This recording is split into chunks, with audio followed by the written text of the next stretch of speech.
अस्सलाम वालेकुम, मैं हूँ सरहा अस्कर और हम लाए हैं एक और नया एपिसोड बहुत ही खूबसूरत और क्रिएटिव चौखट कहानी पे। वैसे तो घर का नाम ही सुकून होता है, लेकिन घर का कोई ना कोई एक कोना होता है जहाँ हम अपनी यादें, अपनी तन्हाइयाँ, अपनी मुस्कुराहटें खुद ही बांट लेते हैं। और ज़रूरी नहीं कि उस कोने में आपके साथ किसी का होना ज़रूरी है, बस यादें जोड़ लेते हैं। आज अमरीन हमें बताएंगी कि घर के टेरेस को किस तरह खूबसूरत बनाया जाता है। हमने घर के हर एक हिस्से के बारे में बात कर ली, लेकिन टेरेस के बारे में तो हमने बात ही नहीं की। तो आइए चलिए अमरीन से पूछते हैं। अस्सलाम वालेकुम अमरीन। वालेकुम सलाम, क्या हाल है सिरा? ठीक ठाक, आप कैसी हैं? अल्लाह का शुक्र है। आप मुझे बताएं, चौखट कहानी का रिस्पांस कैसा आ रहा है? बहुत अच्छा आ रहा है, बहुत ज़बरदस्त। हमारे व्यूअर्स बहुत बढ़ रहे हैं, मेरे पास क्वेरीज बहुत आ रही हैं, लोग पसंद कर रहे हैं, मज़ा आ रहा है लोगों को, मुझे भी मज़ा आ रहा है। आप क्योंकि वो इन्जॉयमेंट होती है ना, कुछ नया नया होता है, आपको एक्सप्लोर करना होता है। जब आप एक्सप्लोर करते हैं तो उस चीज़ की चाहे वो छोटी हो लेकिन खुशी बहुत ज़्यादा होती है। अच्छा, मैंने अभी आपका टेरेस देखा, बहुत ही खूबसूरत सजाया हुआ है। तो मैं जानना चाहती हूँ कि जब हम टेरेस को डेकोरेट करते हैं तो हमें किन चीज़ों का ख्याल रखना चाहिए? अच्छा सिरा, पहले ज़माने के जो घर होते थे ना, वो आर्किटेक्चरल स्ट्रक्चर जो है वो मेरा फेवरेट है। वो इंडोर कोर्टयार्ड होते थे, चारों तरफ कमरे होते थे और बीच में सहन होता था। तो उसमें होता था, उसमें नीम का दरख्त भी है, झूले भी हैं, घर की औरतें और बच्चे जो हैं वो सारा दिन फ्रेश एयर में होते थे और वो उनका सोशलाइजिंग सेंटर होता था। अब जैसे जैसे हमारे घर बनने लगे तो वहाँ पर गार्डन तो ख़त्म ही हो गए। अब तो सारे एक सर्टेन जो हैं वो घर ऐसे हैं जो उनमें गार्डन्स हैं और टेरेसेस, लेकिन मैंने देखा है फ्लैट्स में भी होते हैं, छोटे घरों में भी होते हैं, मगर टेरेस जो है ना वो भी सबसे निगलेक्टेड पार्ट है हमारे घर का। हम कपड़े टंगाते हैं सबसे ज़्यादा टेरेस पे। और टेरेस जो है ना वो ऐसा पार्ट है कि हम उसमें इतनी क्रिएटिविटी कर सकते हैं और वही अभी हम लोगों ने थोड़ा सा उसको छोड़ा हुआ है उस जगह को, जो कि वाकई में बहुत ही प्रोडक्टिव जगह हो सकती है। मुझे लगता है क्योंकि अब हम लोग टेरेस पे बैठते नहीं हैं, क्योंकि टेरेस पे बैठ के उस हवा को एंजॉय करने का मज़ा कुछ और ही होता है, लेकिन हमने वो सब करना छोड़ दिया है। अच्छा, मैं एक क्वेश्चन जो मेरे जहन में आया, मैं आपसे पूछना चाहती हूँ कि हम टेरेस को क्या रंग दे सकते हैं? टेरेस का भी रंग होना चाहिए मुझे लगता है। जैसे मेरी अम्मी का है तो वो येलो है वॉल पूरी, और जो मैंने की है वो मोटी स्ट्राइप में ना ब्लू की हुई है। हाँ। तो अब मुझे स्पेसिफिक कलर पता करना है कि क्या कलर होता है जो टेरेस पे आपको इस्तेमाल करना चाहिए। कलर्स के बारे में तो मैं सिरा हमेशा कहती हूँ जो तुम्हें अच्छा लग रहा है, जिसके दिल को जो अच्छा लग रहा है ना अपने घर में वो करें। अच्छा, जब मैं अपना टेरेस कर रही थी ना तो टेरेस में सबसे बड़ा इशू आता है कि प्राइवेसी नहीं होती। सामने वाले गार्ड्स बैठे हुए हैं, लोग सड़क से गुजर रहे हैं, तो लोग यही सोच के साथ छोड़ देते हैं उस जगह को। तो थोड़े बहुत आपने पॉट्स रख लिए प्लांट के और छोड़ दिया।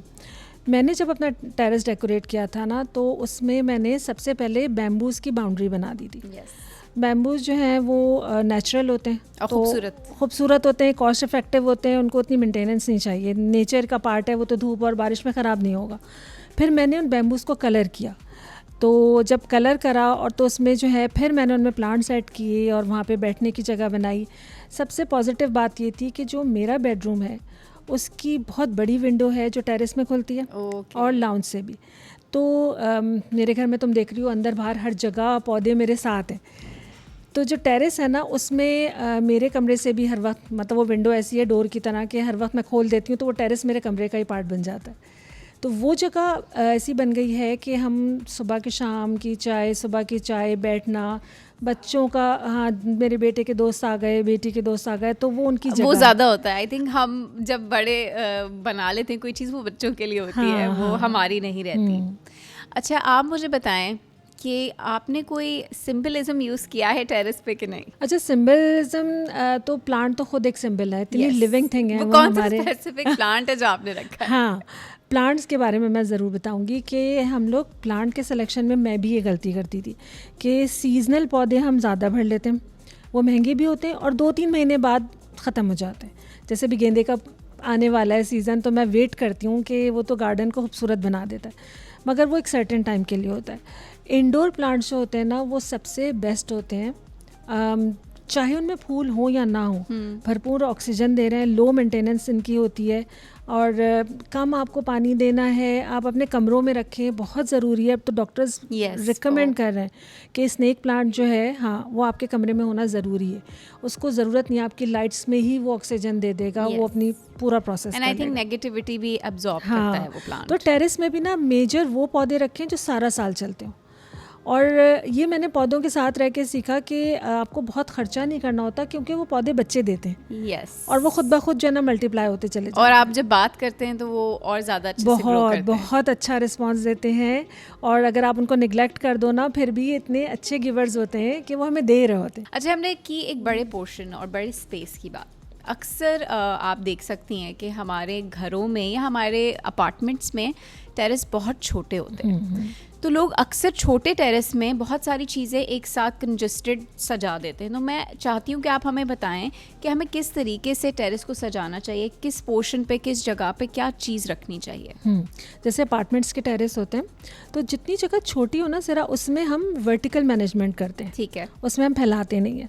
तो जैसे अब आपने बाहर के उसमें देखा होगा कि मुझे इतना अच्छा लगता है, वर्टिकल गार्डन्स बन रहे हैं, तो वो सारी के सारी फार्मिंग भी वर्टिकल आ गई है कि अगर आप, ज़रूरी नहीं आपके बहुत बड़ा बड़ा लैंड एरिया आप लें, अब आप वर्टिकली आप अपने प्लांट्स को ग्रो करें। तो ऐसे ही हम टेरेस में भी कर सकते हैं। आपके पास पूरी वॉल है, आपके पास आप स्ट्रक्चर इस तरह का बना दें कि उसमें पॉट्स लगा दें, सेक्युलेंट्स बहुत सारे हैं, टेबल पे डेकोरेट हो सकते हैं।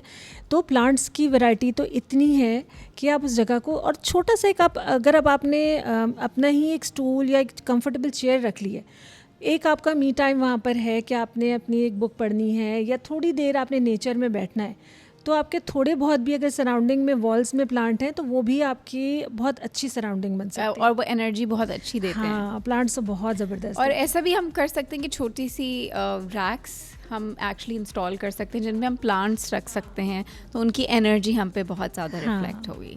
अच्छा, अब आपने अपना टेरेस डेकोर कर दिया, आपने हमें आइडियाज़ दे दिए, लेकिन अगर कोई आपके पास आना चाहता है और वो आपसे अपने टेरेस का डेकोरेशन करवाना चाहता है, तो वो आपसे रब्ता कैसे करेगा? अच्छा सिरा, मेरे पास बहुत क्वेरीज आ रही हैं। जैसे अभी एक मदर है, अपने बेटे का रूम डेकोर करा रही हैं, कुछ लोगों ने अपने किचन का कहा है। तो टेरेस के लिए भी अगर आपने कराना है और आपको लग रहा है कि हमारा ये एरिया बहुत घर का निगलेक्टेड है, जो कि एक हैपनिंग प्लेस बन सकता है, तो आप हमारे व्हाट्सएप नंबर पे मेरे कॉल करें, इंस्टा पे करें, फेसबुक पे करें, हर जगह से हम लोग रिसीव कर रहे हैं सारे मैसेजेस, और ज़रूर हम उसका रिप्लाई करते हैं। अगर थोड़ा टाइम भी हो जाए तो कोई मसला नहीं है, रिप्लाई ज़रूर होगा। अमरीन से अगर आप रब्ता करना चाहते हैं तो व्हाट्सएप नंबर भी स्क्रीन पे आ रहा है, उनका इंस्टाग्राम भी आ रहा है, आप कांटेक्ट कर सकते हैं। लेकिन सबसे पहले हम ज़रा इस टेरेस को तो देखें। यादों की दुकान में टेरेस की चमचमाती शामों का आज भी कोई मोल नहीं। घर में रहकर ही ठंडी हवाओं और बाहर की दुनिया का नज़ारा करना, और कुछ इस अंदाज से कि इर्द गिर्द के माहौल में अपनी सारी परेशानियों और मसरूफियात को भुला दिया जाए। चाय या कॉफ़ी का कप हाथ में थमाए जिंदगी के न जाने कितने खूबसूरत पल अक्सर टेरेस में गुजारे जाते हैं। मोहब्बत और प्यार के न जाने कितने समंदर इस टेरेस की आगोश में छुपे होते हैं। अक्सर घर के बुजुर्ग शाम की चाय और अपना कीमती वक्त इस टेरेस में मुस्कुराते हुए गुजारते हैं, क्योंकि घर का ये हिस्सा आपके अंदर के बच्चे को हमेशा आज़ाद रखता है। अच्छा, अक्सर हमारे अपार्टमेंट्स में या घरों में टेरेस ऐसे होते हैं जिनकी बाउंड्री वॉल्स बहुत छोटी होती हैं और वो बच्चों के लिए सेफ़ नहीं होते, तो उस हिसाब से आप बताएं कि हम बच्चों के लिए सेफ़ एनवायरनमेंट टेरेस पे कैसे क्रिएट कर सकते हैं। सर, जैसे मैंने बताया, मैंने बैम्बूज लगाए। इस तरह की बाउंड्री तो कोई भी नेचुरल उससे बन सकती हैं, मगर बच्चे जो होते हैं ना, अगर आपको कितने ही आप उनको एक्सपेंसिव टॉयज़ दें, उनको मज़ा आता है इन चीज़ों में। yes. पौधों में घुसने में, मिट्टी में घुसने में, पानी देने में, पत्थर खाने में। हाँ तो वो उनके लिए वो चीज़ें वहाँ रखें कि वो बच्चे पौधों की खुद टेक केयर करना सीखें हमारे साथ। फिर जैसे मैंने लूडो टेबल रखी हुई है, तो ये है कि अगर मेरे बच्चों के दोस्त आए हुए हैं, तो अगर वो चाय वहाँ पी रहे हैं तो साथ साथ में लूडो भी खेल रहे हैं। आप अपनी डिफरेंट इंडोर गेम्स के वहाँ पर रख सकते हैं, जितनी आपकी स्पेस है, क्योंकि लूडो टेबल्स मैंने देखी हैं बहुत छोटी हैं, और वो ऐसी हैं कि छोटी सी स्पेस में भी आ सकती हैं। आई थिंक बर्ड्स भी हम रख सकते हैं। बर्ड्स रख सकते हैं, यस, अगर आपको पसंद बच्चों है, को तो वैसे पसंद होती है, तो बर्ड ज़रूर रख सकते हैं। अगर आपसे कोई भी ख़वातीन आर्ट और क्राफ्ट सीखना चाहती हैं तो वो कैसे रब्ता करें? अच्छा सिरा, जो मेरी एडवाइस है ना, वो औरतों के लिए नहीं है, वो उनके घर के आदमियों के लिए। ठीक है। कि और मैंने देखा आर्ट एंड क्राफ्ट हर औरत में किसी न किसी लेवल पे वो आर्ट कर रही हैं, अपने घर को जो भी उनके अंदर लर्निंग है वो उसमें कर रही हैं। एक्चुअली जो है ना, घर के मर्दों को जो है, स्पेशली हस्बैंड को, उन्हें प्रमोट करना Yes. चाहिए। आज मैं जो भी कर रही हूँ उसके पीछे सारा हाथ मेरे हस्बैंड का है। मेरी पहली पेंटिंग भी उन्होंने ख़रीदी थी। वाह। ये उन्होंने कहा था नहीं मैं इसे ख़रीदूँगा ताकि तुम्हें हो कि ना ये तुमने बनाई है इतनी मेहनत से, तो ये फ्री की ना हो। तो अगर आप घर में अपनी औरतों को ज़रा भी हिम्मत बंधाएं उनकी, और उनकी चीज़ों की तारीफ़ करें, उनको अप्रिशिएट करें, तो वो फिर उनकी लर्निंग भी बढ़ती है, उनको अच्छा लगता है, और वो चीज़ देख रहे होते हैं बच्चे। यस। तो जितनी आप में आर्टिस्टिक क्रिएटिविटी बढ़ती है, वही आपकी प्रोडक्टिविटी आपके बिजनेस में, आपकी जॉब में, आपकी पढ़ाई में भी इनडायरेक्टली आ रही होती है। बिल्कुल। तो भाई सारे शौहरों से गुजारिश है कि वो अपनी बीवी की, उनकी छोटी छोटी चीज़ों की तारीफ़ करें, चाहे वो कुकिंग में क्यों ना बिल्कुल, हाँ। अच्छी डेकोरेशन कर दें, क्या पता उससे they will be a culinary chef someday. Thank you so much Amreen, मैंने एक्चुअली बहुत इन्जॉय किया इस एपिसोड को। आप लोग भी ये एपिसोड देखिएगा, हमें अपने रिव्यूज़ दीजिएगा, और फिर हम एक और मज़ेदार एपिसोड के साथ आएंगे चॉकलेट कहानी पे। So stay tune.